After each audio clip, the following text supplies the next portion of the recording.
Welcome, everybody. We are here with a phenomenal expert Yeah. today who is going to share really important conversation. Yeah, absolutely. Um, Everybody, please welcome Lala to our expert series. Lala, why don't you take a minute to introduce yourself, tell people a little bit about who you are and what you do, who you help, um, All that good and stuff. then, yeah, all that good stuff. And then we'll talk about why we're here.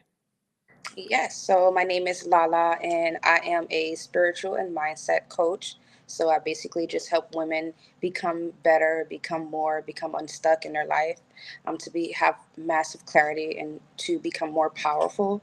Um, my why I stepped into this industry is because I had my own story of unbecoming and being tremendously depressed and full of Mm, anxiety, depression. I mean, anything that you can throw at me, I'm sure I have experienced it when it comes to mental health. And just mhm, experiencing that alone, that's not something that I feel like is fair or that other women should experience. So being able to go down to that dark place and pulling women out of it is truly my passion and it's my calling. So stepping mm, into that is something beautiful. that I look forward to. I'm a mom, I'm a wife, and I'm just me. I love it. I love it. And Awesome. it's such important work, right? Hmm. Because I remember when I was in deepest depression myself, like I didn't have anybody to pull me out, and to Hmm. have someone who like has been down that path and Hmm. knows the way and can like break through the barriers and reach out a hand and could have helped me come out of that sooner would have been life Very, changing. Yeah. yeah. hmm I That think is the other thing too, like this conversation timing wise, is Mm. actually a really good time because mental health struggles tend to spike in the springtime for some reason. yeah. It's hmm um Like we can't tolerate the winter anymore. yeah, Like we're just at the end of our capacity kind of. to We're done manage with it. no sun Yeah, and short days they and say it's a shift in the circadian rhythm, and I've ah. done hmm like research on it because it's like why April? Like why is April, Such May, June like such difficult times for people who are struggling with mental health Mm. and depression, specifically. So anyway, I think it's a really great way to like kick off the spring too. Mm-hmm. right.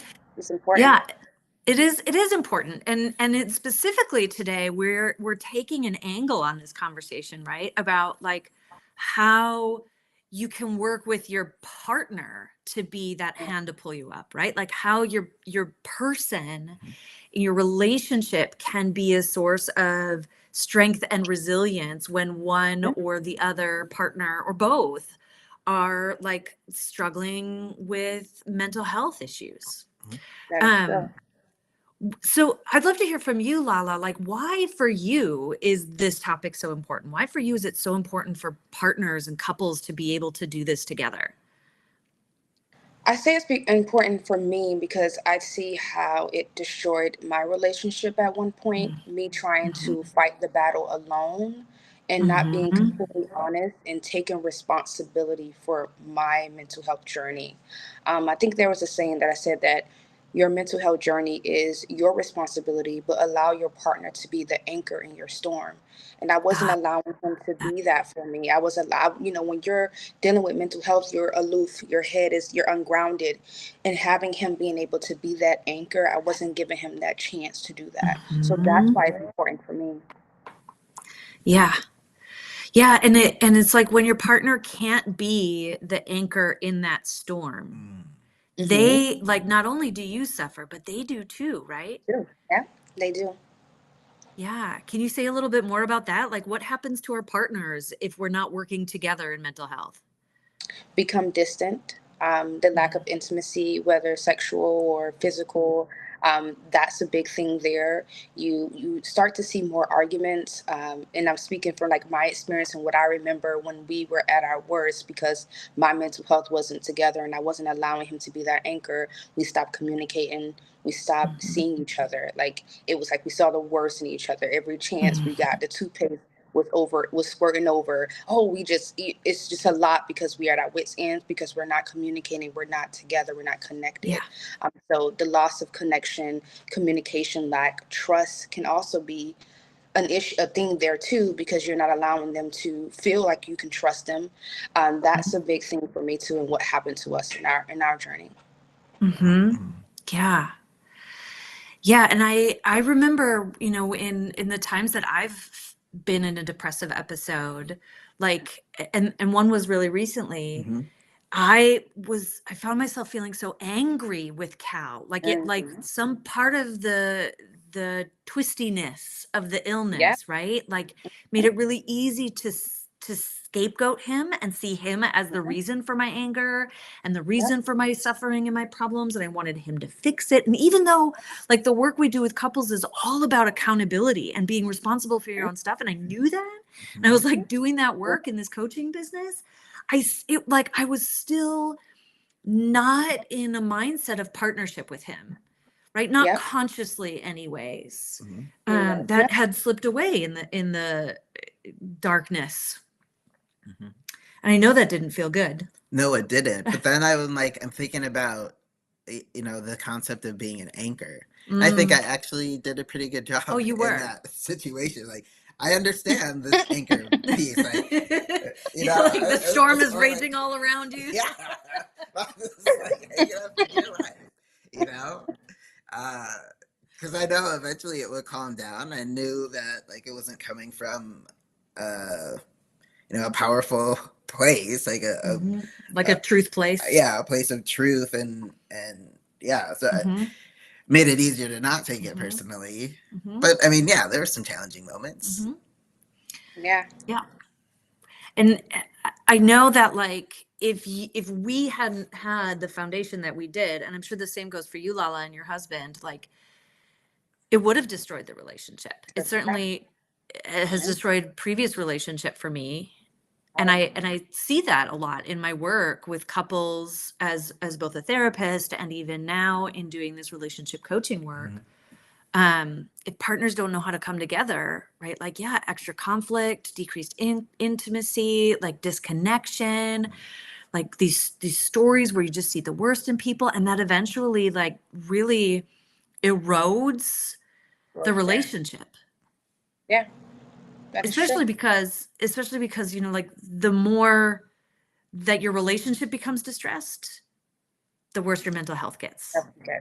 Yep, that is and it absolutely true. spirals. Yep. Mhm. Yeah. Yep. I think that is also a good thing to think about. How like your mental health journey doesn't only affect you.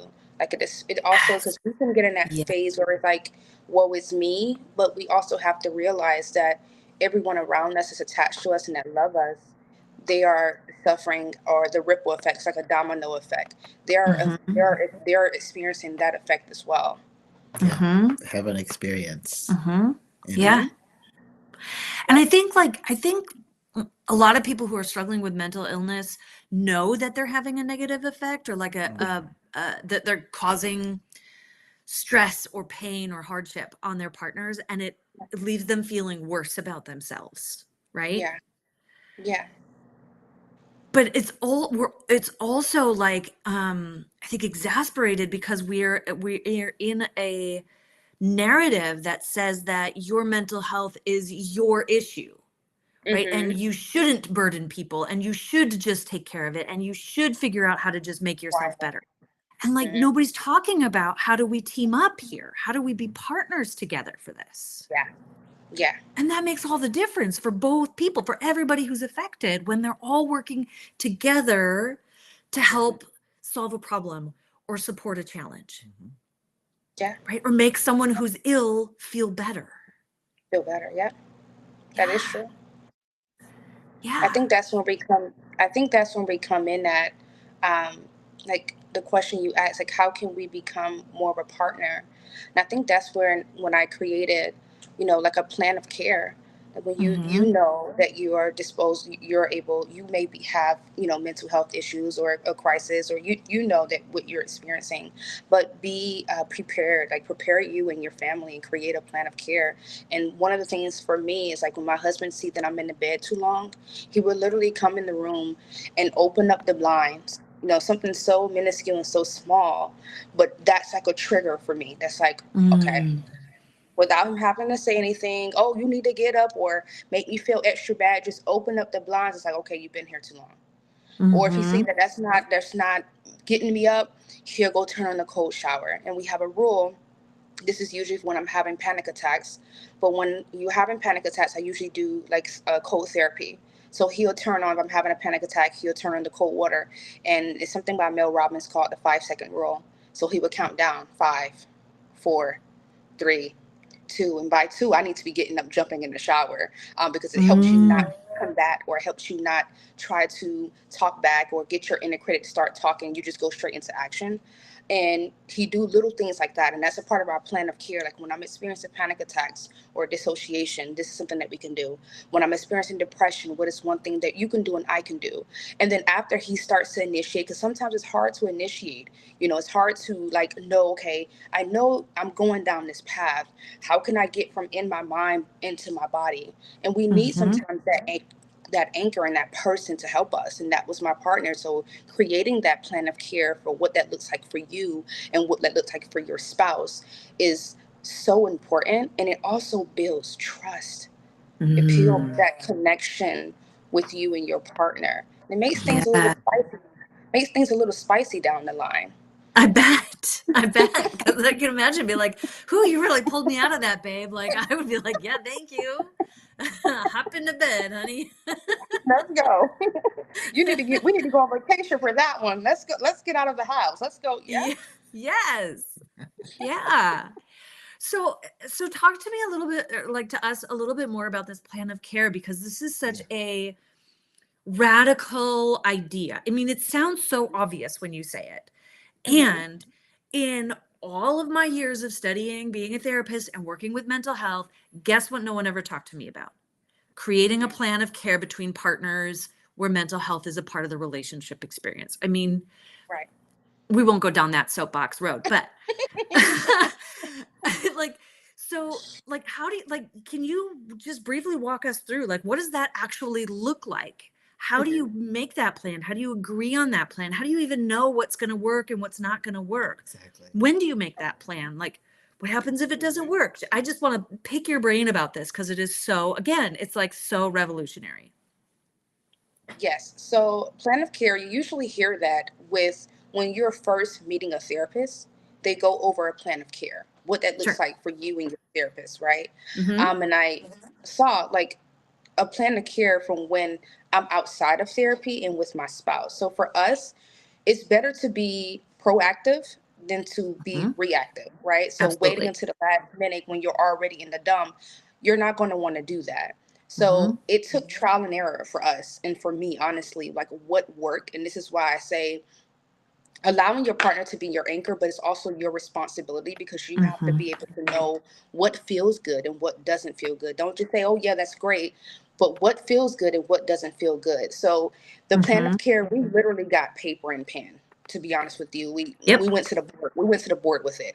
Okay, enough is enough. My husband had got to the point. Look, babe, I want to be here to support you and I want to help you. And it really hurts my heart. And this was a heart to heart conversation. Like he was almost in tears because it's like, it hurts me that I know that you're suffering. And I'm a person that internalize and I suffer quietly. I don't let anybody know Mm-hmm. that I'm going through things. But he knows, as I'm his spouse and we've been together for 11 years, he knows when something is up. So he was like, babe, it's time we have a heart to heart and we have a conversation. I want to know what we can do to when you get to this space. I know it's something that we probably can't avoid, but what can we do when you get to this space that will help us be proactive and help you be able to feel a little bit better, if that makes sense. A lot of us like to wait to the last minute to start to deal with things. So for us, for me, it's just all about my research and all about what works for me. Like for example, the 5 second rule by Mel Robbins. I didn't know what that was, but me having panic attacks, I needed to know what would work for me. And Mm-hmm. that was one of those things that worked for me. So having things that you know works, like taking a walk. Hey, babe, this is your part of your plan of care. Let's go take a walk. And you don't even have to say this is part of your plan. Hey, do you feel like going for a 10-minute walk with me? Yeah, sure. Let's go. Put on your shoes or come in the room with their tennis shoes already in your hand. That leaves the excuses out. Come in the room with a pair of tights or a shirt or, their clothes and, Mhm. and tennis shoes. That leaves out most of the excuses. Oh, I don't have nothing to wear. Oh, I don't have no shoes. Oh, that leaves out the excuses. So taking a walk, like what are things that you do that makes you feel better, even if it's just Mhm. for a moment?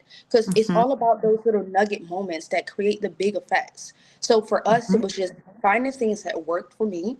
And we also created a plan of care for him, but finding things that work for you, putting it on that list and allowing yourself, because like I said, it's okay if your partner have to like kind of like push you into it.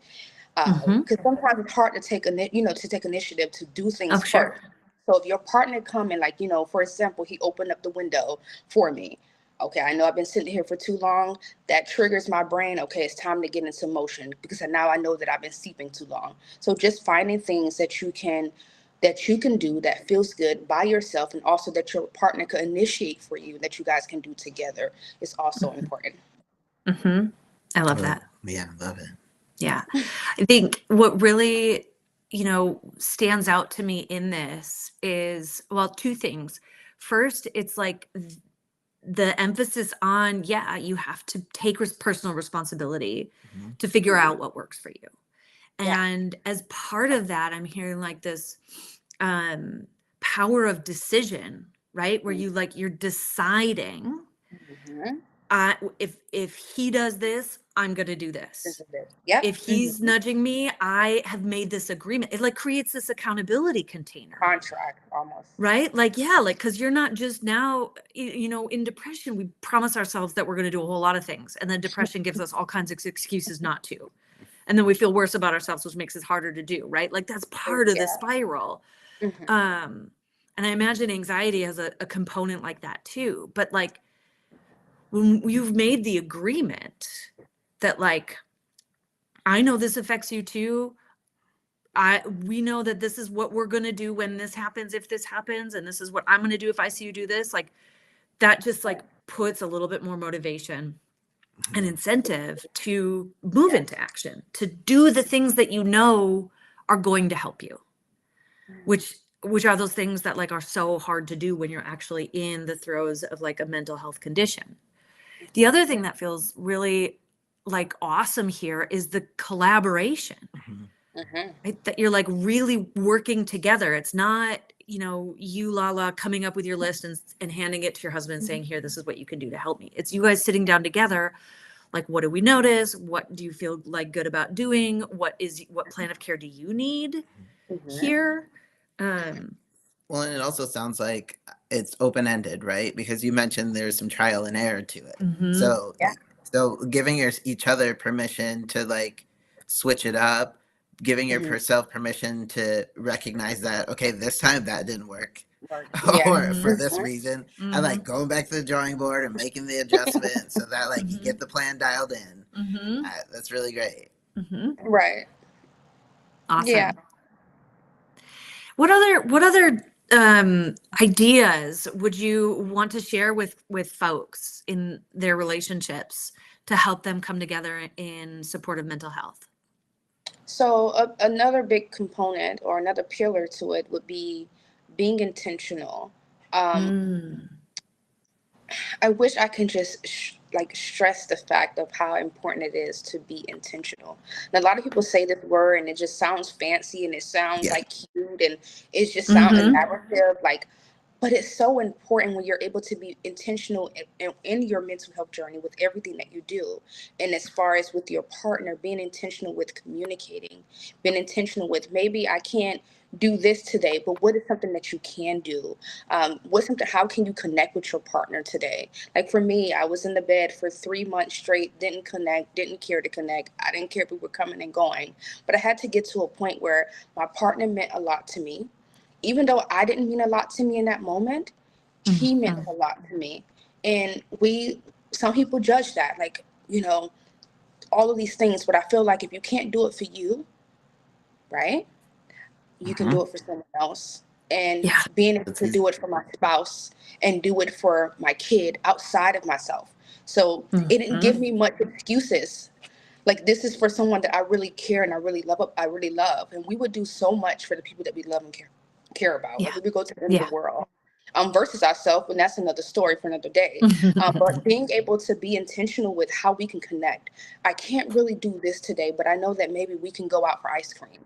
Maybe we can go out to go for a walk, or maybe we can have a conversation. We can talk. I can let you know what's been going on in my mind and my world. So being able to be intentional with how you connect with your partner throughout your mental health journey. Hey, babe, I've been taking this medication.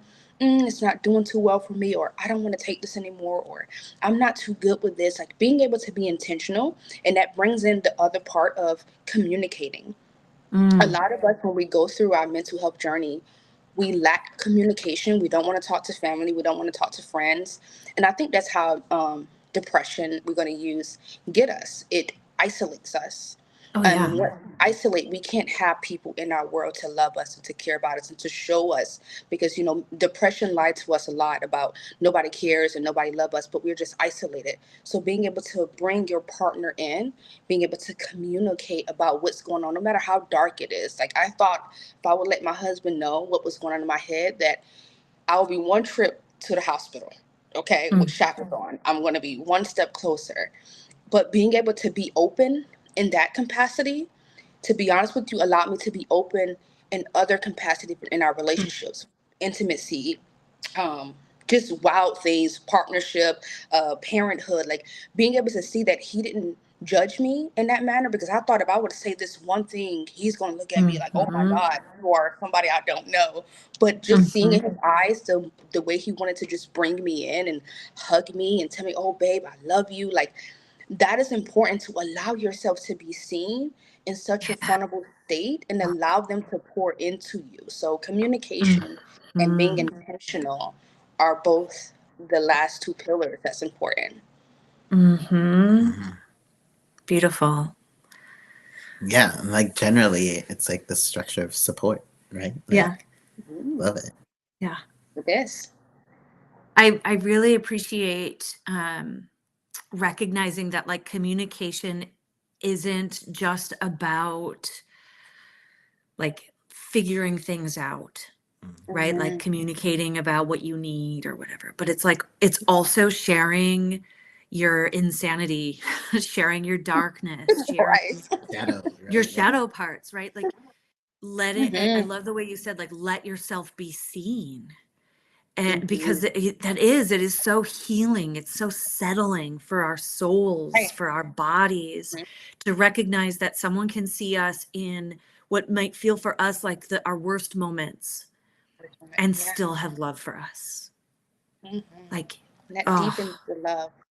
yeah, it really does. And I Yeah, and I and I bet it. Oh, go ahead. I told my husband that honestly, after my last mental health crisis, I was like, I fell in love with you all over again. Like, let's get remarried, because that's just how it felt. Like, I felt like I fell in love with you all over again. Like, I it's just bet. a new journey. Yeah. Yeah. And and from that perspective, how like how cool, what a silver lining to think that each crisis can be an opportunity to go even deeper in your love, right? To like Mm-hmm. strengthen your resilience, strengthen your mhm. commitment, strengthen your like safety of knowing that you're going to Right. be okay and you're going to be able to get through whatever Yeah, happens. you look at those crises a lot differently if you see them as opportunities. Yeah. Wow. Right. Yeah. Right.